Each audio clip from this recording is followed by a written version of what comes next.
The Life of Chuck narrates the story of Chuck's life in a non-linear fashion within 3 stages of life with a life-affirming message behind it.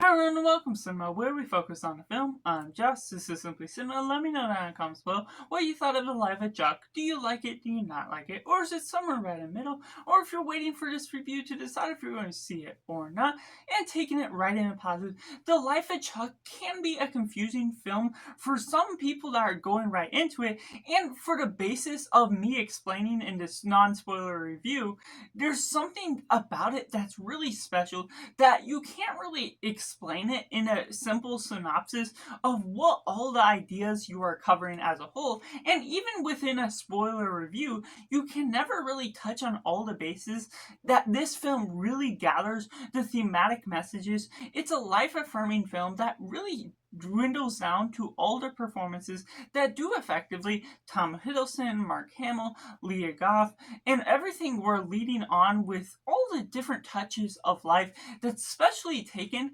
This is a non-linear story that goes over Chuck's life within 3 different stages spanning over 40 decades, and we're getting the third act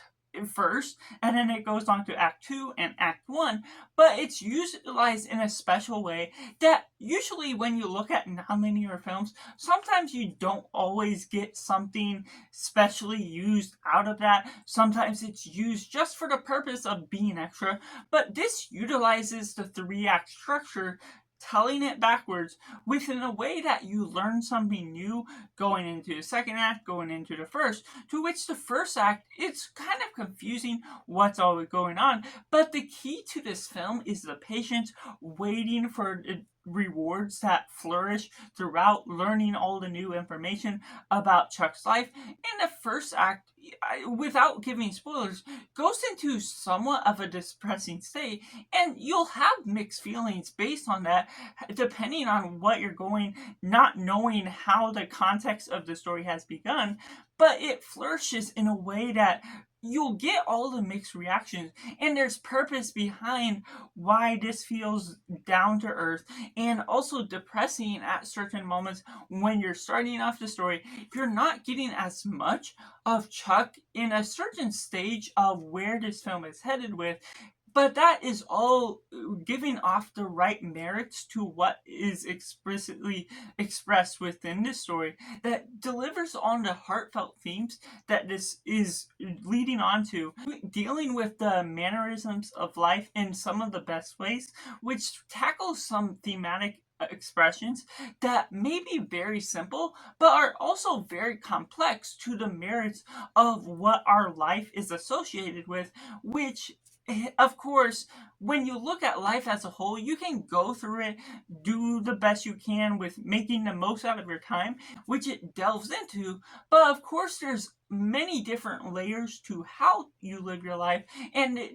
emotional depth you can live, and once you start thinking too much about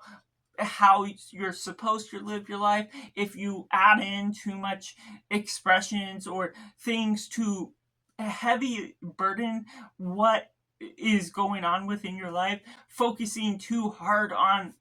the finite details of life, that's where things can be depressive, and everything of the state of mind that's going behind it. There's deeply metaphorical meanings that won't necessarily catch the guard of everyone, but it's still a film that anyone can understand once you get to the ending, once you're really learning about all the finite details to what this film is expressing. But even if you don't get all the deep and thought-provoking meaning behind it, there's things that will make you think on for a while. And for those that don't ponder on films too much, you get the face value based on all the dialogue. The dialogue aids itself enough that those that just want a face value look at what this film is expressing, it still provides a thought-provoking and easy to follow look at what is going on within the film involved. It's not deeply thought out to the mannerism, to being creepy and disturbing in all the different ways. The first act of the film, which is the third act beginning at the very beginning, what it presents first, can feel like a Twilight episode at times. The Twilight Zone doing all this sci-fi atmospheric look, which Mike Flanagan, the director, is really well directed for what he has done with his films in the past.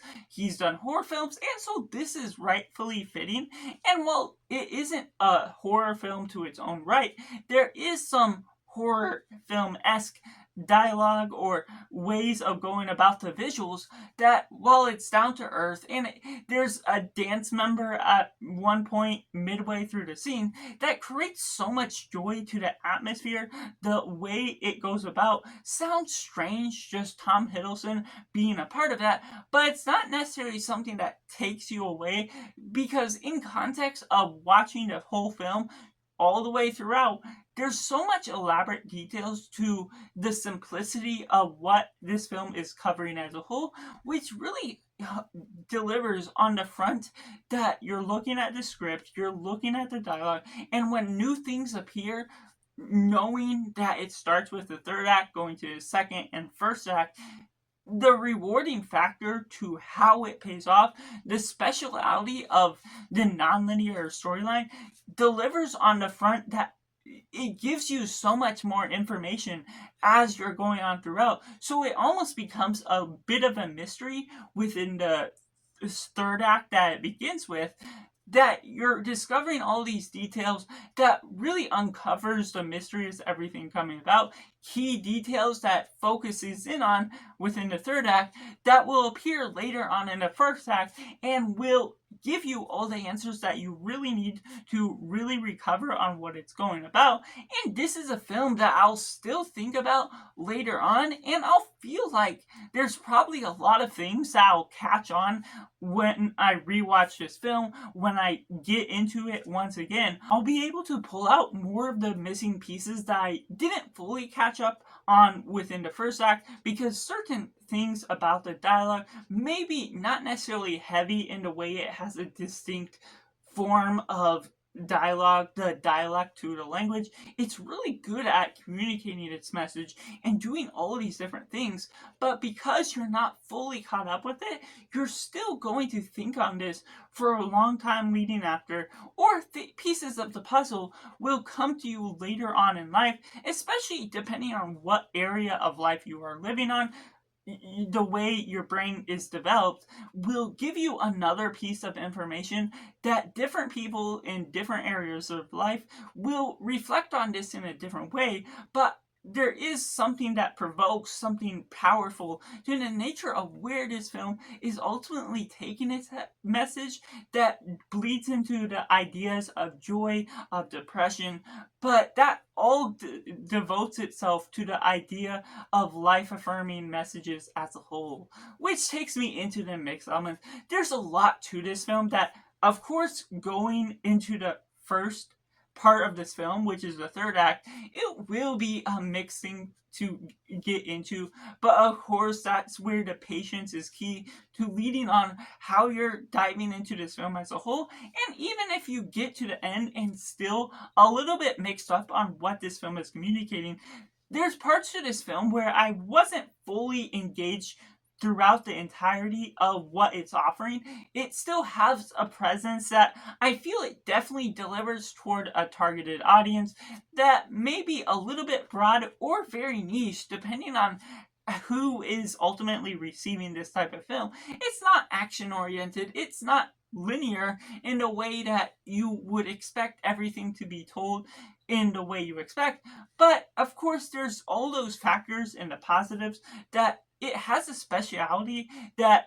it utilizes its placement well, but that's not always going to work for everyone based on the nonlinear storytelling. It can go out of order in a way that can throw off the audience and even myself at times based on why it may have utilized some of the nonlinear parts, and the way it communicates its message may not strike a chord as emotionally to some that aren't necessarily as emotionally moved by particular movies. This sort of message may not be for everyone, but the way it delves into the life affirming things, so it will connect into different audience members for the way that you're interpreting how the script is all coming about, which may be a good or bad thing depending on what film you may want out of this. And when you're looking at the actors, you don't want to go into this film for one particular actor, because when it's segmented into these three acts that are told out of order,